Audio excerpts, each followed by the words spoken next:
सुप्रभात बच्चों। मैं आपकी हिंदी शिक्षिका विभा श्रीवास्तव बोल रही हूँ। आज मैं आपको हिंदी सेकंड पढ़ाऊँगी। हिंदी सेकंड की आपकी पुस्तक का नाम है भाषा अधिगम एवं व्याकरण। इस पुस्तक से मैं आपको प्रथम पाठ पढ़ाऊँगी जिसका नाम है भाषा। भाषा बच्चों, जैसा कि आप जानते हैं कि भाषा के द्वारा ही हम अपने विचारों एवं भावों का आदान प्रदान करते हैं। जैसे आपकी पुस्तक में कुछ चित्र दिए गए हैं जिनके माध्यम से मैं आपको समझाने का प्रयास कर रही हूँ। आप अपनी पुस्तक में ध्यान से देखिए। पहले चित्र में है कि दादाजी प्रार्थना कर रहे हैं, हे प्रभु सभी के कष्टों को दूर करना। दूसरे में क्या है, रवि ने कहा माँ मुझे भूख लगी है, कुछ खाने को दो। तो पहले चित्र में जो है वो बोल करके अपनी बात, जो सामने वाला व्यक्ति अपनी बात बोल करके कर रहा है। दूसरे चित्र में जो है दो व्यक्ति आपस में एक दूसरे से अपनी बातें कह रहे हैं, लेकिन इसमें भाषा को कहीं भी लिखा नहीं गया है। दोनों ही चित्रों में भाषा को बोल करके ही अपनी भावनाएं व्यक्त की गई हैं। इससे स्पष्ट है कि भाषा का एक रूप मौखिक भी है। नीचे के चित्र में क्या है कि पिताजी ने पत्र लिखा, प्रिय पुत्र आशा है तुम स्वस्थ होगे। आजकल दिल्ली में स्वाइन फ्लू की बीमारी फैल रही है। इससे बचकर रहना। कोई भी लक्षण दिखाई दे तो तुरंत डॉक्टर को बताना। तुम्हारे पिता कमल सिंह। ये व्यक्ति अपनी बात को लिख करके व्यक्त कर रहे हैं। तो ये भाषा का लिखित रूप है। फिर देखिए आप, दूरदर्शन की समाचार वाचिका ने मौसम के बारे में भविष्यवाणी की। आसमान में बादल छाए हुए हैं, रात को तेज वर्षा होने की संभावना है। ये भाषा का मौखिक रूप है जो कि हम सुन करके ग्रहण कर रहे हैं। ये विचार हमारे अपने नहीं हैं जो हमको दूरदर्शन के माध्यम से सुनाई दे रहे हैं। ये हम एक न्यूज़ सुन रहे हैं, एक खबर सुन रहे हैं। तो ये भाषा का मौखिक रूप है। माता जी ने अखबार में पढ़ा, कल एक कार दुर्घटना में 2 व्यक्ति मारे गए। इसमें भी भाषा का मौखिक रूप है। इन सभी चित्रों को देख करके आपको एक बात समझ में आई होगी कि भाषा के 2 रूप होते हैं, लिखित भाषा और मौखिक भाषा। जब हम बोल करके अपनी बात को कहते हैं, अपनी भावनाओं को, अपनी आवश्यकताओं को व्यक्त करते हैं, तो वो मौखिक भाषा होती है। और जब हम लिख करके अपनी बात को कहते हैं तो वो लिखित भाषा होती है। आगे देखिए,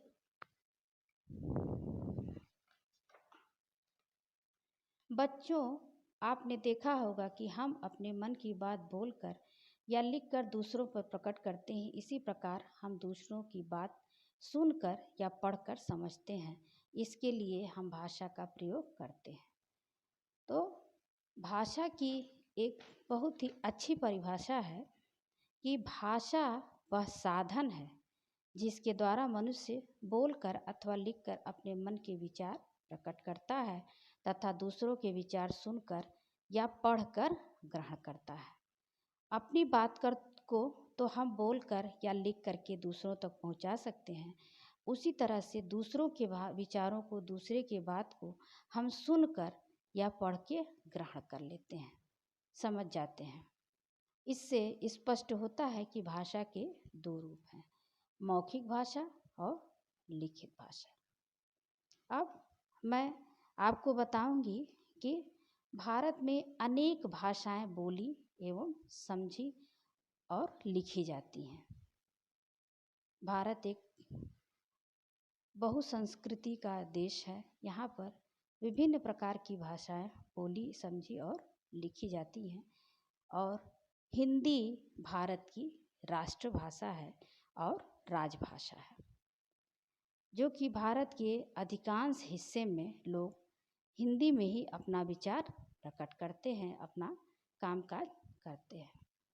भारत की अन्य प्रमुख भाषाएं हैं संस्कृत, मराठी, गुजराती, सिंधी, पंजाबी, बंगला, असमी एवं उड़िया।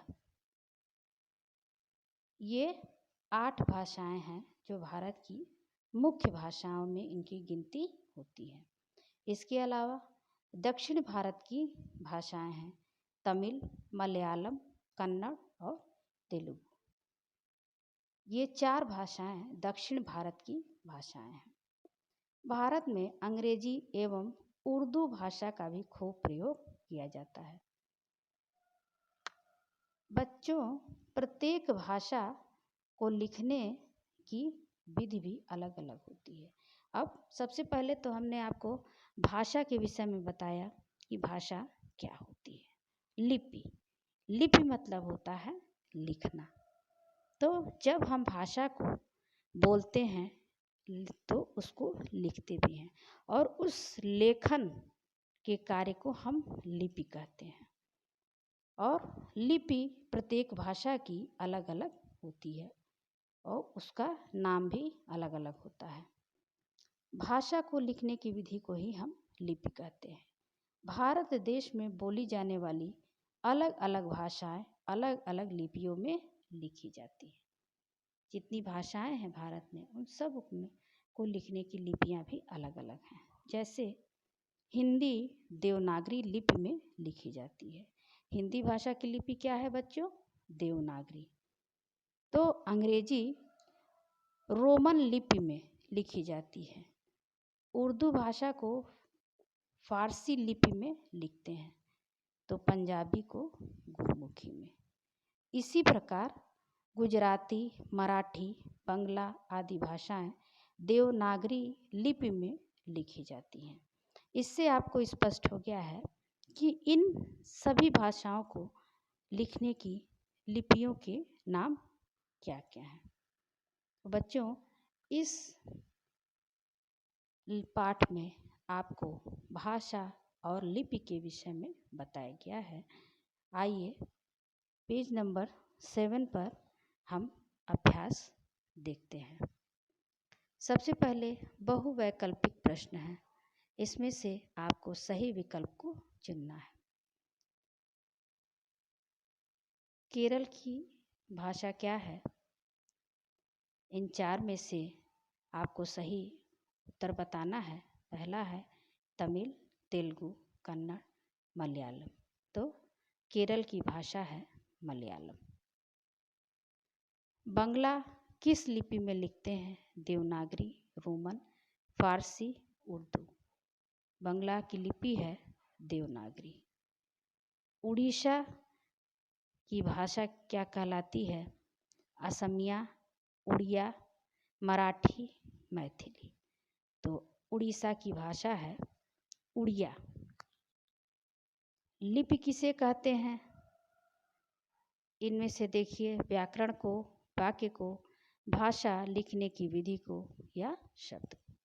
तो भाषा लिखने की विधि को ही हम लिपि कहते हैं। कन्नड़ किस राज्य की भाषा है?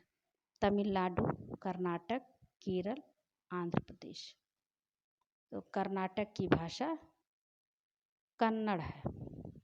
ठीक है, ये बहुवैकल्पिक प्रश्न आपके संपूर्ण हुए। आगे आपको प्रश्न उत्तर दिए गए हैं। तुम लोग स्कूल में कौन कौन सी भाषाएं पढ़ते हो? तो आपके विद्यालय में मुख्य रूप से आपको हिंदी, अंग्रेजी एवं संस्कृत भाषा का अध्ययन कराया जाता है। प्रश्न 2 है, घर में बोलचाल के लिए किस भाषा का प्रयोग करते हो? तो घर में बच्चों हम बोलचाल के लिए मौखिक भाषा का प्रयोग करते हैं। प्रश्न संख्या 3 है, भारत में सबसे अधिक लोग किस भाषा को बोलते एवं समझते हैं? उत्तर है, भारत में सबसे अधिक लोग हिंदी भाषा को बोलते एवं समझते हैं। सरकारी कामकाज में किस भाषा का प्रयोग होता है? प्रश्न संख्या 4 है, सरकारी कामकाज में किस किस भाषा में होता है? तो सरकारी कामकाज आपके हिंदी और अंग्रेजी दोनों भाषाओं में होते हैं। विशेष रूप से हिंदी भाषा में सरकारी काम होते हैं। क्वेश्चन नंबर 5 है, भाषा का प्रमुख कार्य क्या है? तो इसका उत्तर है, भाषा का प्रमुख कार्य है हमारे विचारों एवं भावों की अभिव्यक्ति करना। क्वेश्चन नंबर 6 है, लिपि किसे कहते हैं? भाषा लिखने की विधि को लिपि कहते हैं। क्वेश्चन नंबर 7 है, भारत की राष्ट्रभाषा क्या है? तो उत्तर है इसका कि भारत की राष्ट्रभाषा हिंदी है। ये आपका प्रश्न उत्तर पूर्ण हुआ। पेज नंबर 8 देखिए, इसमें सही या गलत का निशान लगाना है। नंबर 1, अखबार मौखिक भाषा का एक रूप है। सही है। भाषा लिखने की विधि लिपि कहलाती है। सही है। पूरे भारत में एक ही भाषा बोली जाती है। गलत। भाषा के मुख्यतः 4 रूप होते हैं। गलत। महाराष्ट्र की भाषा मराठी है। सही।